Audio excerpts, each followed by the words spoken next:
Texas Football Today is proud to present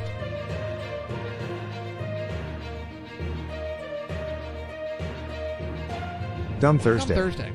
Texas Football Today. Although that's kind of a late breaking Dumb Thursday. I didn't know whether to title it that because I didn't know if you were going to be like, I spent time on this. This is not dumb. I did, but it came about in kind of a dumb way. Okay. So here's the whole story. So we're putting together the 2023 summer edition of Dave Campbell's Texas Football. We send it to press next Friday. That doesn't mean you're getting it next Friday. That means we're sending it to go be printed. Subscribers will get it like later half of June. Okay? So save your emails. TexasFootball.com/subscribe. But we have to finish this bad boy in 8 days.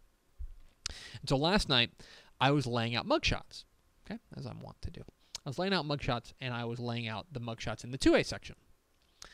And we get a lot of mugshots in. We have to kind of sift through them, figure out which ones are of high enough quality to be able to, not high enough quality of like, they don't look great. You're all very handsome. I was going to say, we're not out here going, nope, like you photo, ugly. Like photo quality, like as far as resolution is concerned. Things like sometimes phones or pictures taken on a phone they won't print right in the Just magazine. The whole thing, right? Androids. I will also say this, and here's my long-standing position on mugshots, on headshots for the magazine. If you're smiling, you look way more badass than if you're doing the hard guy face. Okay. I'm a believer that if you are just in there and like I'm just excited to be here, is like you're a killer. Like you're a psycho. You know, as opposed to everybody who's trying to be like all tough. You're like, yeah. Like I don't know. Especially, I love. No offense, but I love when we get like definitely. Mugshots of freshmen or sophomores that haven't grown into their body yet, little babies, and they're like, and it's like the other thing about they're killer. Here's the other thing, and this is me, and certainly this has come about in the last 5 years for reasons that will become apparent when I say it. Every time I lay out a mugshot and the player is smiling, I'm always like, your mom's gonna love that. Yep. Your mom's gonna be really happy about that. Like, good job. Anyway, so I'm laying out mugshots. I'm laying out the 2A mugshots, putting them together.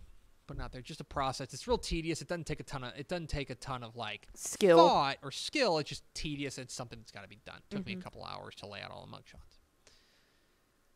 And when we were going through 2A, and like I'd lay out a mugshot and I'd be like, oh yeah, he's a really good player. I know him. And I'd lay out another one and be like, oh, he's a really good player. I know him.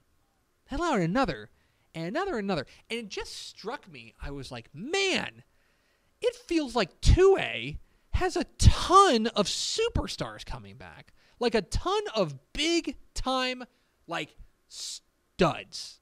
Guys who were, like, awesome last year and now are back. It seemed like not all of the talent, but a lot of the really high-end talent in 2A was underclassmen last year. Mm-hmm. Like, that's what was kind of going on in my mind now. And so, I did what I normally do, which is I overthought it. And I was like, all right, let's find a way to measure this. Like, does 2A have more talent coming back than other classes? So here's what I did. I went and I looked at the all-state team from 2022. Now, for the 11-man ranks, we use the Texas Sports Writers Association all-state team, which, in my opinion, is the gold standard. The Associated Press does do it, but I have some problems with the Associated Press all-state. Specifically, they don't include the playoffs. Mm-hmm. They put them out, like, at the end of the regular season, and I think the playoffs are pretty important, in my opinion. And in the 6-man ranks, the Texas 6-man Coaches Association puts out their all-state team, and it is really good. I very, very rarely have like a disagreement with the TSMCA all-state team. So what I did was I took those teams in each classification, and I tried to figure out how many of those guys were coming back in each classification. How many of them were underclassmen last year coming back this year? And now one other caveat here is that normally I just do raw numbers, but one of the things that kind of drives me nuts is that in the 11 or the TSWA, the 11-man All-State, they'll do ties and stuff like that. Mm-hmm. So like you could have like 2 or 3 quarterbacks as first team, and I'm like, come on, guys. The other thing, that's not how that works. The other thing is that in the 6-man ranks, that's the only one that splits it up by division. They do a Division 1, Division 2. So instead of doing a raw number, I said, what percentage of first-team All-State guys are back? Okay, what percentage? That makes sense. So here's the number, and my thought was, man, 2A's got to be running away with it. Mm-hmm. The answer is kind of yeah. Yeah, you're correct. 40% of the 2A first-team All-State players are back from this past year. They're names that you know, guys like Terry Bussey, guys like maybe you remember Peyton Brown, the star running back at Toller. Maybe you remember Monty Swanner, the outstanding defensive lineman from Mart, right? Deontay Ramon. But then there's other guys that maybe you didn't know about, like Zane Wagner, the big offensive tackle for Albany's back. Other guys like Isaiah Avery, like Logan Addison from New Home on the defensive side. But 40% of the 2A ranks is back. Next on that list is 1A. Now, I also think we'll get through this first, and then I'll present a theory. With 1A, you got 38% of all the All-State guys are back. And obviously there's more names there, but they've also got 2 teams. So it's 38% of the All-State guys are back. Guys like Grayson Rigdon are back, Parker Matlock at Westbrook, et cetera, et cetera. Then there's 3A. 3A's got 34% of the All-State guys back, first-team All-State. Then it's 5A with 31%. And then you get to 6A and 4A each have 16, and specifically 5 first-team All-State guys who are back in the mix. So first of all, this shouldn't necessarily be that much of a surprise. Because, think about it, as you get into the smaller classification, you are inevitably going to be more reliant on your best players regardless of classification. Correct. There's not a ton of freshmen playing at the 6A level. There are some, but not a ton of sophomores, right? As you get smaller, your options become more limited, and you've got to go out there and play the guys that you've got who may end up being underclassmen. That's part of it. However, I do think, and I need to run the numbers back, I think having 40% of your first-team All-State for a classification, that's got to be high. Feels like on the high end. Yeah, that's got to be high. Because there's, I would be absolutely shocked if we even saw a 45 number ever between that. Just out of sheer, just because, and I think that's the thing is, I don't think that there's really that many more 6A schools than there are 2A schools. So it's like sheer numbers wise. I mean, that's exactly it. Is that one of the reasons that as the UIL even does as it possible. is they try to have it as evenly sized as possible. Obviously, there's going to be some are going to be a little bit bigger than others, but like there's 252 6A teams, right? And I think there's like 220. Yeah, 2A teams. They're all very close. They're all pretty in numbers. close. So you're talking about guys. I think part of it can be understood. With that said, it does feel like, in particular, heading into 2023, we have a lot more known commodities at the small school level, at 3A, at 2A, and at 1A, and the numbers bear it out. And again, this is just one snapshot of it, of first-team All-State players, but you've got a ton of star power coming back at the 2A level. And certainly there's places, you go look at the 6A ranks, right? There's 5 guys who are back.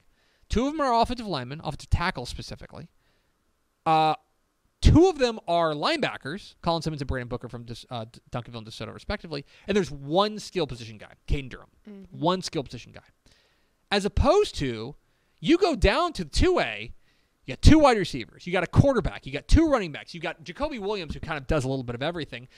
Plus, you've got Adam Hill, who was an All-State guy, defensive lineman, but is also a running back for Albany. Guys like Logan Addison, Isaiah Avery, who plays both ways for Refugio, right? You have got these playmakers who are all back that get the ball, that get the headlines, right?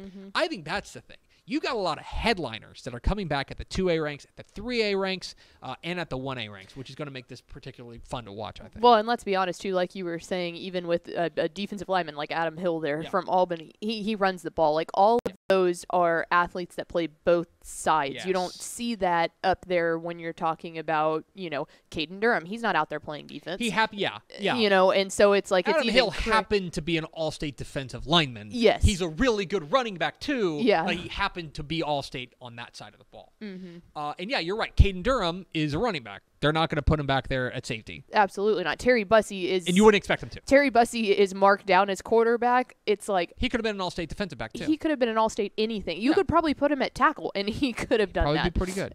Anyway, I found that interesting last night as I was laying out these pages, that it just felt like there were a lot of really good players coming back at the small school ranks. And guess what? I was right. Yeah. So... That's not to say that's not to toot my own horn. That's just to say, like, my feeling was correct. It's like, man, there's just a lot of star power coming back. So I think that's going to make 2A particularly interesting. We were talking about this yesterday with Greg Powers about how the possibility of a rematch between Timpson and Refugio would be like Terry Bussey versus Ernest Campbell, right? Who wasn't, by the way, was not a first-team All-State guy. He was a second-team All-State guy. You talk about star power there at the 2A level. I think we're having it in spades this year, which is going to make it, I think, really fun. Well, and I think it also just shows how much the 2023 class, how many skilled we talked about, like 6A bringing back a couple of linemen, and then it was like, but there was only one skill position. I think that really speaks a lot for how many skill position guys that we saw graduate in the upper classifications in that 2023 class. So there it is. My look at which teams have the most, or which classifications rather, have the most star power coming back.